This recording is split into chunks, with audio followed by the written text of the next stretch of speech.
أعوذ بالله من الشيطان الرجيم من همزه ونفخه ونفثه بسم الله الرحمن الرحیم۔ سورۃ الرعد، سورۃ رعد کا آخری رکوع، پارہ نمبر 13۔ وَلَقَدْ أَرْسَلْنَا رُسُلًا مِّن قَبْلِكَ وَجَعَلْنَا لَهُمْ أَزْوَاجًا وَذُرِّيَّةً وَمَا كَانَ لِرَسُولٍ أَن يَأْتِيَ بِآيَةٍ إِلَّا بِإِذْنِ اللَّهِ لِكُلِّ أَجَلٍ كِتَابٌ يَمْحُو اللَّهُ مَا يَشَاءُ وَيُثْبِتُ وَعِندَهُ أُمُّ الْكِتَابِ وَإِمَّا نُرِيَنَّكَ بَعْضَ الَّذِي نَعِدُهُمْ أَوْ نَتَوَفَّيَنَّكَ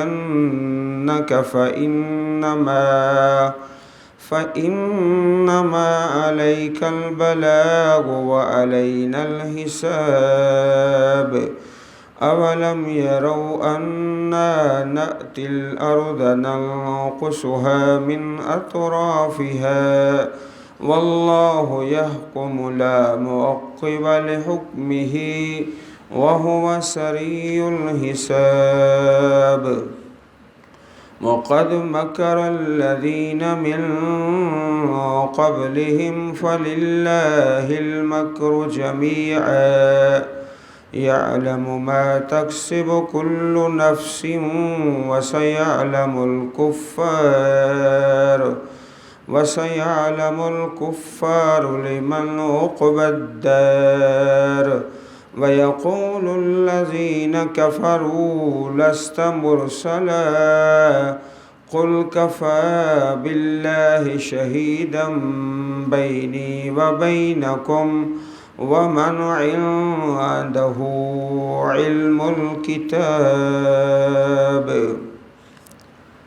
سورۃ رعد کے متعلق عرض کیا گیا کہ جیسا سورت کا نام ہے اسی طرح اس سورہ مبارک میں مسائل ہیں۔ الرعد گرج، نام بھی گرج ہے اور احکام بھی گرجدار ہیں۔ جیسا نام ہے اسی طرح کے مسائل ہیں۔ وَلَقَدْ أَرْسَلْنَا رُسُلًا مِّن قَبْلِكَ، اور بلا شبہ ہم نے بھیجے رسول آپ سے پہلے، وَجَعَلْنَا لَهُمْ، اور ہم نے بنایا ان کے لیے، ازواجا بیویاں، وذریہ اور اولاد، بیویاں بھی ہیں اور اولاد بھی ہے۔ یہ مشرکین کے اعتراض کا جواب ہے۔ کہتے کہ کیسے نبی ہیں جو شادیاں بھی کرتے ہیں، نکاح بھی، بازاروں میں بھی چلتے پھرتے ہیں اور کھانا بھی کھاتے ہیں۔ یہ تو عام انسانوں والی باتیں ہیں۔ نبی اور پیغمبر تو وہ ہونا چاہیے جس کے اندر اللہ کے فرشتوں کی صفات ہو۔ اس کا یہ جواب دیا ہے کہ اس سے قبل جتنے بھی اللہ کے رسول اور پیغمبر آئے ان کی اولادیں بھی تھیں اور بیویاں بھی تھیں۔ اور اس کی ایک مثال حدیث پاک میں ہے۔ حدیث صحیح البخاری شریف میں، حدیث کے راوی حضرت انس بن مالک رضی اللہ تعالی عنہ ہیں۔ جاء ثلاثۃ رہط الی بیوت ازواج النبی صلی اللہ علیہ وسلم، 3 شخص آئے نبی علیہ السلام کی بیویوں کے گھروں کی طرف، یسألون عن عبادت النبی، اور سوال کرتے ہیں پیارے رسول علیہ السلام کی عبادت کے متعلق۔ فلما اخبروا، جب ان کو بتایا گیا کہ آپ اس طرح رات کو عبادت بھی کرتے ہیں اور سو بھی جاتے ہیں، نکاح بھی کرتے ہیں، روزہ نفلی کبھی رکھتے بھی ہیں اور کبھی چھوڑ بھی دیتے ہیں، کأنہم تقالوہا، انہوں نے سمجھا کہ یہ ہمارے حق میں یہ عبادت تھوڑی ہے، ہمارے لیے اس سے بڑھ کر عبادت کرنا ہے زیادہ۔ وَأَيْنَ نَحْنُ مِنَ النَّبِيِّ صلی اللہ علیہ وسلم، کہاں ہے ہم اور کہاں پیارے رسول علیہ الصلاۃ والسلام، قد غفر اللہ لہ ما تقدم من ذنبہ وما تأخر، آپ کو تو بخشش ہے اللہ رب العزت کی طرف سے۔ فقال احدہم اما انا فاصلی اللیل ابدا، ایک کہنے لگے ساری رات ہی نماز پڑھوں گا، اصلی اللیل ابدا، ساری رات ہمیشہ۔ وقال آخر انا اصوم الدہر ولا افطر، دوسرے کہنے لگے ہمیشہ ہی روزہ رکھوں گا، افطار نہیں کروں گا، نفلی روزہ ہمیشہ رکھوں گا۔ وقال آخر انا اعتزل النساء فلا اتزوج ابدا، تیسرے کہنے لگے میں عورتوں سے الگ تھلگ رہوں گا، نکاح نہیں کروں گا۔ فلا اتزوج ابدا، فجاء الیہم رسول اللہ صلی اللہ علیہ وسلم، پیارے رسول ساری اولاد آدم کے سردار صلی اللہ علیہ وسلم تشریف لائے۔ پوچھا انتم الذین قلتم کذا و کذا، تم وہ لوگ ہو جنہوں نے فلاں فلاں بات کی ہے؟ اما واللہ، خبردار اللہ کی قسم، انی لاخشاکم للہ و اتقاکم، میں تم سب سے زیادہ اللہ سے ڈرنے والا ہوں اور سب سے زیادہ اللہ کا تقوی میرے پاس ہے۔ اخشاکم للہ و اتقاکم لیکنی اصوم و افطر، لیکن میں روزہ بھی رکھتا ہوں اور چھوڑ بھی دیتا ہوں۔ و اصلی و ارقد، رات کو نماز بھی پڑھتا ہوں، آرام بھی کر لیتا ہوں۔ و اتزوج النساء، نکاح بھی کرتا ہوں۔ فمن راغب عن سنتی فلیس منی، جو میرے طریقے سے اعراض کرتا ہے، منہ موڑتا ہے، وہ مجھ سے نہیں ہے۔ صحیح بخاری شریف حدیث نمبر 5063، صحیح مسلم حدیث نمبر 1401۔ تو یہ ازواجم و ذریہ اللہ کے نبیوں کی شان ہے، اس میں کوئی کمی نہیں، نہ کوئی عیب ہے۔ تو مشرکین عرب اس کو عیب سمجھتے کہ نبی ایسا ہو، نہ اولاد ہو، نہ بیوی ہو، نہ بازاروں میں جائے، نہ اسے دنیا کی کوئی حاجت ہو۔ وما کان لرسول، اور نہیں کسی رسول کے لیے، ان یاتی بآیۃ، کہ لائے کوئی نشانی، الا باذن اللہ، مگر اللہ کے حکم سے۔ یہ ایک دوسرے اعتراض کا جواب ہے کہ ہماری مرضی کا، ہمارے مطالبے کا معجزہ کیوں نہیں دکھایا جاتا؟ یہ پہاڑوں کو سونا بنا دیا جائے، چشمے جاری کر دیے جائیں، یا ان پہاڑوں کو ویسے ہی مکہ مکرمہ سے ہٹا دیا جائے تاکہ زمین کے اندر زراعت ہو سکے، زمین ایسی بن جائے۔ اس اعتراض کا جواب دیا ہے کہ اللہ رب العزت نشانی دکھاتے ہیں جو اللہ تعالیٰ کی حکمت کے مطابق ہوتی ہے، کسی نبی کے لیے نہیں کہ وہ نشانی یا معجزہ دکھائے، الا باذن اللہ، مگر اللہ کے حکم سے، اس کے اذن سے۔ لکل اجل کتاب، ہر وقت مقررہ، اجل وعدہ، جو وعدہ معین ہے، مقرر ہے، کتاب وہ لکھا ہوا ہے۔ تو ہر چیز اپنے وقت پہ ہو کے رہے گی، اس کا وقت بھی اللہ رب العزت کے اختیار میں ہے، کسی انسان کے پاس نہیں، نہ کسی اللہ کے رسول کے پاس صلی اللہ علیہ وسلم۔ یمحو اللہ ما یشاء، اللہ مٹا دیتا ہے جو چاہتا ہے، ویثبت، اور ثابت رکھتا ہے، وعندہ، الکتاب، اور اس کے پاس اصل کتاب ہے۔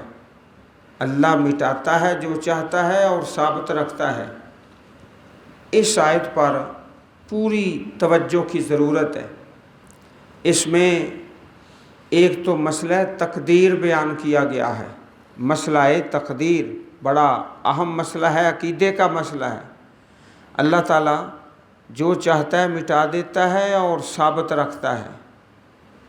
ایک اس کی تفسیر تو یہ ہے کہ پہلی آسمانی کتابوں میں جو احکام ہیں ان میں سے اللہ تعالیٰ جس حکم کو چاہتا ہے قرآن کریم میں ثابت رکھتا ہے، اور جس کو چاہتا ہے مٹا دیتا ہے کہ پچھلی امتوں میں یہ حکم تھا پہلی کتابوں میں، اب نہیں، ختم ہو گیا ہے۔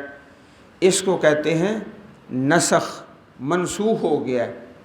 یہودی جو تھے وہ منسوخ کو نہیں مانتے تھے کہ کوئی نسخ ہو ہی نہیں سکتا، کوئی حکم اللہ تعالیٰ کا ختم ہو جائے اور اس کی جگہ پر نیا حکم آ جائے، یہودی نہیں مانتے تھے۔ عزیز بھائیوں، یہ اصل میں سوچ کی خرابی ہے۔ سوچ یہ ہونی چاہیے، ہم ایک کام کرتے ہیں نا تو بعد میں اس کو تبدیل کر دیتے ہیں اور کہتے ہیں کہ پہلے جو کیا ہے نا وہ غلط ہو گیا ہے، اب صحیح کر رہے ہیں۔ اللہ تعالیٰ کا ایسا نہیں ہوتا۔ اللہ پاک کا پہلا کام بھی صحیح ہوتا ہے، دوسرا بھی صحیح ہوتا ہے۔ یہ فرق ہے بندوں کا اور اللہ رب العزت کا۔ پہلا حکم بھی صحیح تھا، اب بھی صحیح ہے، حالات کے مطابق اور ظروف کے مطابق جو اللہ پاک نے مناسب سمجھا اس حکم کو نازل فرما دیا۔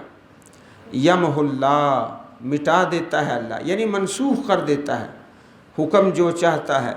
وَیُثْبِتُ، اور ثابت رکھتا ہے۔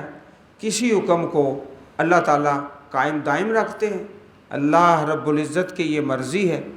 ایک تو یہ تفسیر ہے اس آیت کریمہ کی۔ تفسیر نمبر 2، دوسری تفسیر، انسان سے گناہ ہوتا ہے، توبہ کرتا ہے، معافی مانگتا ہے۔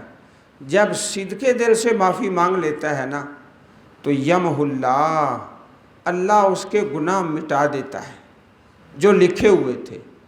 وَیُثْبِتُ، اور ثابت رکھتا ہے۔ کسی کے گناہ اس کے نامہ اعمال میں قائم رہتے ہیں، نہ توبہ کرتا ہے صدقے دل سے، نہ اس کے گناہ مٹائے جاتے ہیں بلکہ وہ ثابت رہتے ہیں۔ اسی طرح انسان کی نیکی ہے، عمل کرتا ہے صالح، لکھا جاتا ہے، لیکن بعد میں کوئی ایسا گناہ کرتا ہے جس گناہ کی وجہ سے اس کی نیکیاں مٹا دی جاتی ہیں۔ کوئی نیکی مٹا دی جاتی ہے اور کوئی قائم رہتی ہے۔ مثال کے طور پر حدیث پاک میں آتا ہے من ترک صلاۃ العصر فقد حبط عملہ، صحیح بخاری شریف میں کتاب الایمان میں، کہ جس نے عصر کی نماز چھوڑ دی اس کے پچھلے سارے عمل ہی ضائع ہو گئے، برباد ہو گئے۔ یہ ایسا گناہ ہے جس سے پچھلی نیکیاں یمحو اللہ، اللہ مٹا دیتا ہے، ختم ہو گئی۔ اور کچھ ایسی نیکیاں ہیں جن سے پچھلے گناہ معاف ہو جاتے ہیں۔ حدیث پاک میں اس کی کئی مثالیں ہیں۔ اسلام قبول کرنے سے، جب بندہ اسلام قبول کرتا ہے، یا ہجرت کرنے سے، یا حج کرنے سے، اسلام سے اور ہجرت سے اور حج سے گناہ معاف ہو گئے۔ یمحو اللہ ما یشاء، اللہ جس کو چاہتا ہے وہ مٹا دیتا ہے۔ وَیُثْبِتُ، اور ثابت رکھتا ہے۔ یہ دوسری تفسیر ہے اس آیت کریمہ کی۔ تفسیر نمبر 3، تیسری تفسیر، تقدیر کی 2 قسمیں ہیں۔ ایک ہے تقدیر ثابت۔ ثابت کا معنی کہ وہ دائمی ہے، محکم، اس نے ثابت ہو کے رہنا ہے، تقدیر ثابت ہے۔ دوسری قسم ہے تقدیر کی، وہ ایسی ہے اس کو معلق کہا جاتا ہے، لٹکی ہوئی ہے۔ تقدیر ثابت ایک قسم ہے، اور دوسری تقدیر معلق، اللہ مٹا دیتا ہے جو چاہتا ہے۔ جو تقدیر معلق ہوتی ہے اللہ تعالیٰ جب اس کو چاہتے ہیں اس کی جگہ دوسری چیز لکھ دیتے ہیں۔ وَيُثْبِتُ اور ثابت رکھتے ہیں، جو تقدیر ثابت ہے نا وہ اسی طرح رہنی، اس کو نہیں مٹایا جاتا، نہ اس کے اندر کوئی تبدیلی کی جاتی ہے۔ اور یہ یاد رکھنا ہے بندوں کا اور رب العالمین کا فرق۔ اللہ رب العزت کا پہلا کام بھی صحیح ہے، دوسرا بھی صحیح ہے، کیونکہ اللہ پاک کا علم کامل ہے، بندے کا علم ناقص ہے، ایک کام غلط کرتا ہے پھر اس کی اصلاح کر لیتا ہے۔ اللہ رب العزت کا اور بندے کا بڑا فرق ہے۔ اللہ پاک نے اس کی پھر چند ایک مثالیں بھی دی ہیں، چنانچہ حدیث پاک میں ہے لا يرد القضاء الا الدعاء، نہیں بدل سکتی قضاء کو کوئی چیز مگر دعا۔ تقدیر معلق ہے، لٹکی ہوئی ہے، لکھا گیا ہے کہ یہ شخص اگر اتنی دعا مانگتا ہے تو اس کی جو تقدیر ہے نا وہ یہ کر دیں گے، یہ بھی اللہ تعالیٰ کے حکم میں ہے۔ اور لا يرد القضاء الا الدعاء، نہیں ٹال سکتی، رد کر سکتی قضاء کو مگر دعا۔ تقدیر معلق ہے، اگر اس طرح دعا مانگیں گے نا تو پھر یہ تقدیر معلق ہے، اس کو تبدیل کر دیا جائے گا۔ تبدیلی سے پہلے کیا ہے اور تبدیلی کے بعد کیا ہے، دونوں چیزیں اللہ کے علم میں ہیں۔ ولا یزید فی العمر الا البر، نہیں زیادہ کر سکتی عمر میں کوئی چیز مگر نیکی، خیر، بلائی۔ تقدیر کو دعا کے سوا کوئی چیز نہیں ٹالتی اور عمر کو نیکی کے سوا کوئی چیز زیادہ نہیں کرتی، کوئی چیز زیادہ نہیں کر سکتی۔ یہ حدیث پاک جامع ترمذی حدیث نمبر 2139۔ تو یمحو اللہ ما یشاء، اللہ مٹاتے ہیں جس کو چاہتے ہیں۔ یہ تقدیر کون سی ہے؟ جو معلق ہے۔ وَيُثْبِتُ اور ثابت رکھتے ہیں، جو تقدیر ثابت ہے وہ اسی طرح رہتی ہے۔ اللہ رب العزت کے پاک پیغمبر صلی اللہ علیہ وسلم کے پیارے صحابی ایک بڑی خوبصورت دعا کیا کرتے تھے جو اسی آیت کی تفسیر میں مروی ہے۔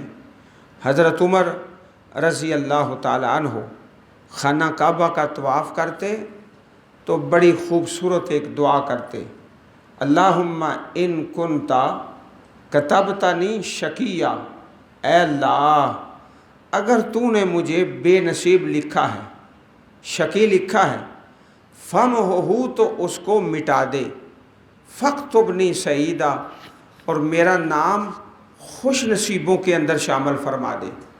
بیت اللہ کا طواف کر رہے ہیں اور رو رہے ہیں زار و کتار، یہی دعا مانگتے ہیں، اللہ اگر شقی لکھا ہے تو اس کو مٹا کے سعید لکھ دے، خوش نصیب لکھ دے، اور اگر اے اللہ تو نے میرے اوپر کوئی گناہ لکھا ہے تو اس کو مٹا کے اس کی جگہ پر نیکی لکھ دے اور اس کی جگہ پر بخشش لکھ دے۔ یہ طواف کے اندر سب سے زیادہ دعا حضرت عمر رضی اللہ تعالی عنہ کی یہی ہوتی، اور ساتھ آپ یہ آیت پڑھتے یمحو اللہ ما یشاء ویثبت، اللہ جو چاہتا ہے مٹا دیتا ہے اور جس کو چاہتا ہے ثابت رکھتا ہے۔ دعا یہ مانگتے تو ہم بھی اپنے پاک پروردگار سے التجا کرتے ہیں، اللہ ہمارا نام بھی سعید لوگوں میں شامل فرما دے، خوش نصیبوں میں، السعداء جو خوش نصیب ہیں، جو بخشش والے ہیں، جو نیکی والے ہیں۔ اور یا اللہ اگر ہمارا نام شقی لوگوں میں ہے، بے نصیبوں میں ہے تو اس کو مٹا دے۔ ہم زیادہ دعا کرتے ہیں یمحو اللہ ما یشاء ویثبت وعندہ ام الکتاب، اور اس کے پاس اصل کتاب ہے، ام الکتاب، لوح محفوظ۔ ایک تو اللہ کی کتاب کا یہ نسخہ ہے جو آپ کے سامنے ہے، ہمارے سامنے ہے، اصل جو قرآن کریم ہے وہ لوح محفوظ میں ہے۔ ام الکتاب تقدیر سارا علم اس اصل کتاب کے اندر ہے جو اللہ تعالیٰ کے پاس ہے۔ وَإِمَّا نُرِيَنَّكَ بَعْدَ الَّذِي نَعِدُهُمْ أَوْ نَتَوَفَّيَنَّكَ، اور اگر کبھی ہم واقعی تجھے دکھائیں، نُرِيَنَّكَ ہم دکھائیں آپ کو، بعض الذی بعض وہ چیز، نعدہم جس کا ہم نے ان سے وعدہ کیا ہے۔ کافروں سے جو عذاب کا وعدہ ہے نا، عذاب کے آنے کی دو شکلیں ہیں۔ اللہ پاک فرما رہے ہیں اے پیارے رسول صلی اللہ علیہ وسلم، اگر ہم چاہیں تو آپ کی زندگی میں ان کی پکڑ کر لیں، ہم دکھا دیں آپ کو، بعض الذی بعض وہ چیز یعنی عذاب، نعدہم جو ہم ان سے وعدہ کرتے ہیں، عذاب کا وعدہ آپ کی زندگی میں بھی آ سکتا ہے، او نتوفینک، یا واقعی تجھے اٹھا لیں، اپنے پاس بلا لیں تو آپ کے بعد ان کی پکڑ آ جائے۔ یہ دونوں شکلیں ہیں، اگر آپ کی زندگی میں آتی ہے پکڑ، صحابہ کے سامنے پکڑ آ جاتی ہے، تو پھر انسان سمجھتا ہے کہ ان بدبختوں نے اپنے انجام کو پا لیا ہے۔ تو اس کی دو صورتیں، ایک تو یہ وَإِمَّا نُرِيَنَّكَ بَعْدَ الَّذِي نَعِدُهُمْ، اور دوسری یہ او نَتَوَفَّيَنَّكَ، اگر ہم دکھائیں آپ کو بعض وہ چیز جس کا ان سے وعدہ کرتے ہیں، یا ہم تجھے اٹھا لیں، اپنے پاس بلا لیں، فَإِنَّمَا عَلَيْكَ الْبَلَاغُ، آپ کے اوپر تو پہنچا دینا ہے، وَعَلَيْنَا الْحِسَابُ، اور ہمارے اوپر ہے حساب لینا۔ اللہ والو، ہمارا کام وہی ہے جو اللہ کے نبیوں کا کام ہے، پہنچانا، حساب لینا ہمارا کام نہیں۔ بعض شخص ایسے ہیں جو اپنے آپ کو رب بنانے کی کوشش کرتے ہیں، اللہ کے بندوں کا حساب شروع کر دیتے ہیں، فلانے آدمی کا یہ عیب ہے، اس میں یہ جرم ہے، بھئی تم نے حساب لینا ہے، حساب اللہ پاک نے لینا ہے۔ بندہ بندہ ہے اور اسے بندہ بن کے رہنا چاہیے، اور اس کو اپنی حیثیت سے اوپر ہرگز نہیں جانا چاہیے۔ وَعَلَيْنَا الْحِسَابُ، ہم پر ہے حساب لینا۔ اللہ کے بندوں میں اگر کوتاہیاں ہیں، عیب ہیں، ہم دعا کریں گے یا اللہ ان کو ہدایت دے دے، اور یہ دعا کریں گے اللہ ان کو معاف کر دے، اور تبلیغ کریں گے، دعوت دیں گے۔ ہمارا کام کیا ہے؟ البلاغ، حساب نہیں۔ اولم یروا انا نأتی الارض ننقصها من اطرافها، کیا اور نہیں دیکھا انہوں نے، کفار نے، یروا انہوں نے نہیں دیکھا یعنی کفار نے، انا بے شک ہم، نأتی الارض لاتے ہیں زمین کو، ننقصها کم کر رہے ہیں، نقص کمی، من اطرافها اس کے کناروں سے زمین کو تنگ کر رہے ہیں۔ مشرکین کے لیے اور مسلمانوں کے لیے جو زمین ہے وہ وسیع ہو رہی ہے۔ یہ پیارے رسول علیہ الصلوۃ والسلام کی اس دعوت اور تبلیغ کی طرف اشارہ ہے کہ مکہ مکرمہ کے اندر اور باہر، مکہ مکرمہ سے باہر قریب قریب کے قبیلوں میں دین اسلام کی دعوت پھیل رہی ہے۔ مکہ پاک سے باہر ایک قبیلہ تھا بنو غفار، اس میں سے حضرت ابو ذر غفاری آ گئے رضی اللہ تعالی عنہ۔ تو عرب کے قبائل میں اور مکہ پاک کے اندر اسلام کی دعوت اور تبلیغ بڑھ رہی ہے، حلقہ وسیع ہو رہا ہے، ساتھی زیادہ ہو رہے ہیں، کفار کے اندر نقص اور کمی آ رہی ہے، ان کا اثر و رسوخ تھوڑا ہو رہا ہے۔ تو یہ فرمایا کیا اور نہیں انہوں نے دیکھا کہ بے شک ہم زمین کو کم کر رہے ہیں ان کے اطراف اور کناروں سے، ان پر زمین تنگ ہو رہی ہے اور مسلمانوں کا حلقہ بڑھ رہا ہے، اسلام کو چاہنے والے، اسلام کو ماننے والے، ایمان قبول کرنے والے زیادہ ہوتے جا رہے ہیں، حتیٰ کہ پیارے رسول علیہ الصلوۃ والسلام مکہ پاک میں ہیں اور آپ کی دعوت اور تبلیغ کا اثر مدینہ منورہ میں پہنچ چکا ہے، وہاں بھی آپ کا اثر و رسوخ زیادہ ہو رہا ہے، اور کفار کی جو دوستیاں ہیں وہ ختم ہو رہی ہیں، کم ہو رہی ہیں۔ واللہ یحکم لا موقب لحکمہ ہی، اور اللہ ہی فیصلہ کرتا ہے، اللہ کے فیصلے کو کوئی واپس نہیں کر سکتا۔ لا موقب لحکمہ ہی، کوئی نظر ثانی نہیں کر سکتا۔ کتاب لکھی جاتی ہے نا، کتاب تو کہتے ہیں یہ کتاب کے مصنف فلاں حضرت صاحب ہیں، اس پر نظر ثانی فلاں حضرت صاحب نے کی ہے۔ اللہ کے فیصلوں پر نظر ثانی نہیں ہوتی۔ لا موقب لحکمہ ہی وہو سریع الحساب، اور وہ جلد حساب لینے والا ہے۔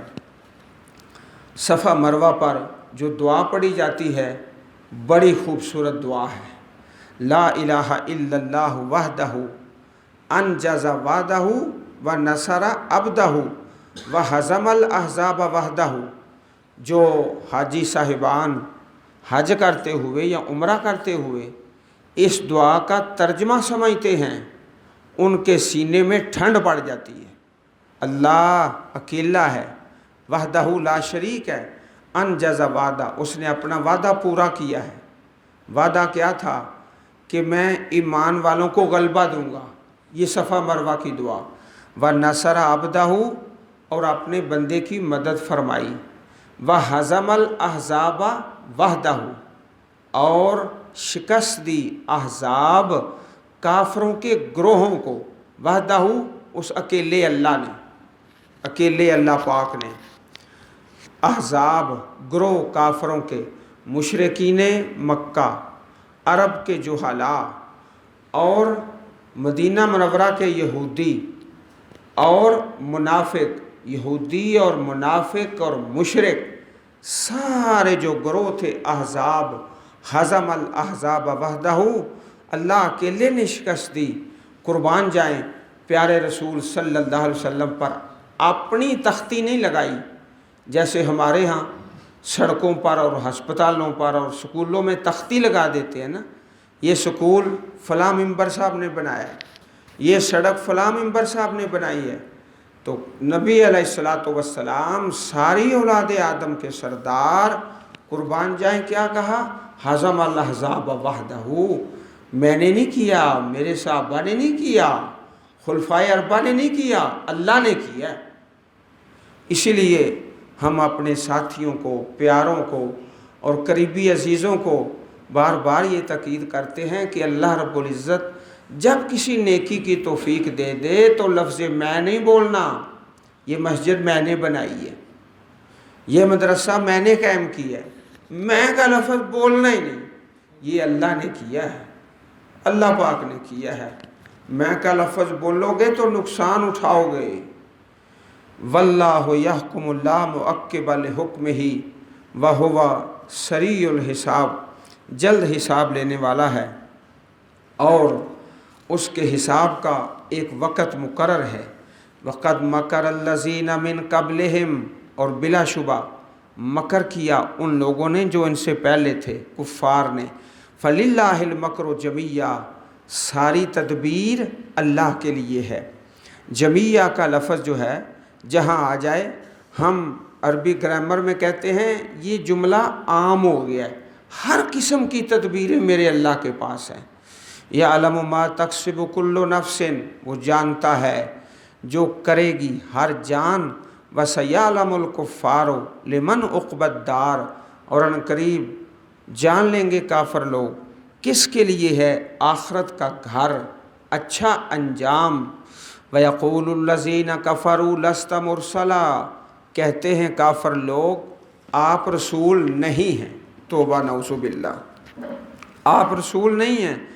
قل، آپ فرما دیجئے، کفا باللہ شہیدہ، کافی ہے اللہ تعالیٰ گواہ، بینی و بینکم، میرے درمیان اور تمہارے درمیان، ومن، اور وہ شخص، وہ بھی گواہ ہے میری رسالت پر اور نبوت پر، عندہ علم الکتاب، جس کے پاس کتاب کا علم ہے۔ الکتاب سے مراد ہے پہلی آسمانی کتابیں، جن کے پاس پہلی آسمانی کتابوں کا علم ہے، وہ جانتے ہیں کہ میں اللہ کا سچا رسول ہوں، اس لیے کہ انہوں نے پہلی کتابوں میں بھی پڑھا ہوا ہے۔ حضرت عبداللہ بن سلام ہیں، حضرت سلمان فارسی ہیں، حضرت تمیم داری ہیں رضی اللہ تعالی عنہم، یہ وہ لوگ تھے جن کے پاس پہلی آسمانی کتابوں کا بھی علم تھا، تو یہ گواہی کے لیے کافی ہیں۔ وَمَنْ عِنْدَهُ عِلْمُ الْكِتاب، اللہ احکم الحاکمین ہم سب کو اپنی پر رحمت کتاب پڑھنے اور سمجھنے اور اس پر عمل کرنے کی توفیق عطا فرمائے، آمین یا رب العالمین۔